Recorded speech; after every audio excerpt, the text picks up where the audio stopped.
Hi, I'm Steph. Welcome to my channel. I review everything and I appreciate you checking it out. If you're new here, so am I. So I really appreciate you liking, subscribing, commenting, and all that other YouTubey stuff. Today I want to tell you about a book. This is called The Lost Village by Camilla Sten. This book was released in 2019 and was originally written in Swedish. And I don't speak or read Swedish, so I read the English translation by Alexandra Fleming. And this was just a random pick at the library. I went into it completely blind. No one had recommended it, and I really liked it a lot. So I'm going to tell you what the description of the book says. Documentary filmmaker Alice Lindstedt has been obsessed with the vanishing residents of the old mining town dubbed the Lost Village since she was a little girl. In 1959, her grandmother's entire family disappeared in this mysterious tragedy, and ever since, the unanswered questions surrounding the only two people who were left, a woman stoned to death in the town's center and an abandoned newborn, have plagued her. She's gathered a small crew of friends in the remote village to make a film about what really happened, but there will be no turning back. Not long after they've set up camp, mysterious things begin to happen. Equipment is destroyed, people go missing. As doubt breeds fear and their very minds begin to crack, one thing becomes startlingly clear to Alice. They are not alone. They're looking for the truth, but what if it finds them first?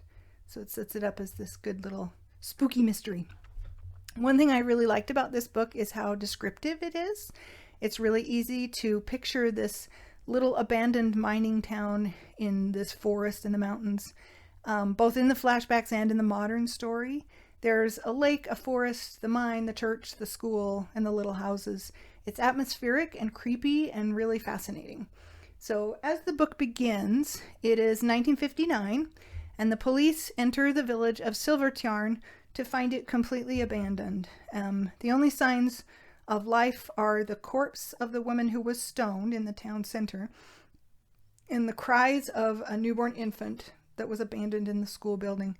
And no other soul can be seen or heard, and the ensuing investigation into the disappearance of the villagers never results in any answers. So the story unspools at a really good pace. It's slow enough to build suspense and to draw you in, but it's fast enough to keep you engaged and interested. It's a compelling read, and I really couldn't put it down. Instead of being told from the perspective of like a detective, well, like most mysteries are, this is more like a ghost story where it's from the point of view of Alice, who is the amateur filmmaker and descendant of one of the few surviving former residents of Silvertjärn. Her grandmother had gotten married and moved away before 1959. So like I said, this book splits its time between the past, following Alice's then young great-grandmother, and also the modern day visit of Alice and her group of amateur filmmakers as they are visiting the abandoned village. And what they're doing is they're going to make some short documentary snippets to try and get funding to make a bigger project. So they don't have a lot of money, they don't have a lot of time, they don't have a lot of resources, and when they get up there, their cell phones no longer work. So there is definitely a feeling of like isolation.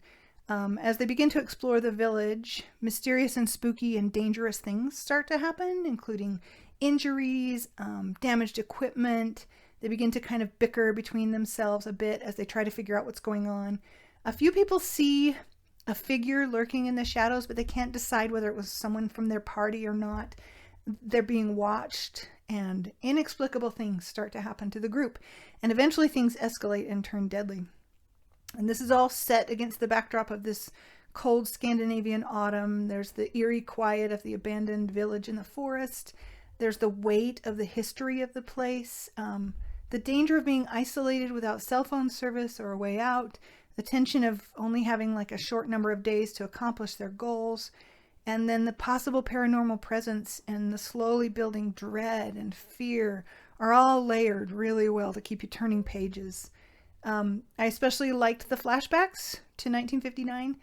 In 1959, the mine unexpectedly closed, leaving the villagers feeling like lost and depressed. They didn't know what to do.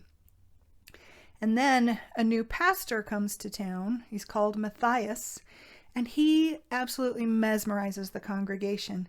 So Alice's great-grandmother, Elsa, is one of the few people who's not really taken in by Matthias. He has this like magical charm and allure, and she watches in horror as the people of the town change from good, hardworking, faithful people to this like madness and ultimately violence. I actually wish there had been more time spent in the past. I found those segments really intriguing, and I think that they would have made a great story of their own. I did see the twist ending coming, though it wasn't quite in the way I expected it. Obviously, I don't want to spoil it, but it's a good one. It's interesting how many authors feel like they need to put a twist ending in, and it's fine. Sometimes they're really good, and sometimes they're not, but this one is really good. I did have a couple of just minor complaints about the book. One is the fact that the police apparently just stopped investigating the vanished villagers without solving the mystery of where they went. It's fairly obvious from the beginning, based on where the police did and did not search, that if they had, they might have at least solved the where, but I don't want to spoil it, so I don't want to say more than that. Another issue I had is there's a little bit of forced drama between Alice and one of her companions named Emmy, who have some history together, and there are a couple of improbable plot points, but you know, it's fiction, so you forgive a lot of that stuff. Overall, though, it's a really good read, and I definitely enjoyed it, and I recommend it. I loved the setting, and the threat of the possible supernatural element was really visceral, and the author is clearly really talented, and I will definitely check out any books that she releases in the future. I think she's great. So again, if you like this video, click like, leave me a comment, maybe subscribe. I appreciate it more than anybody, and I hope you have a great rest of your day.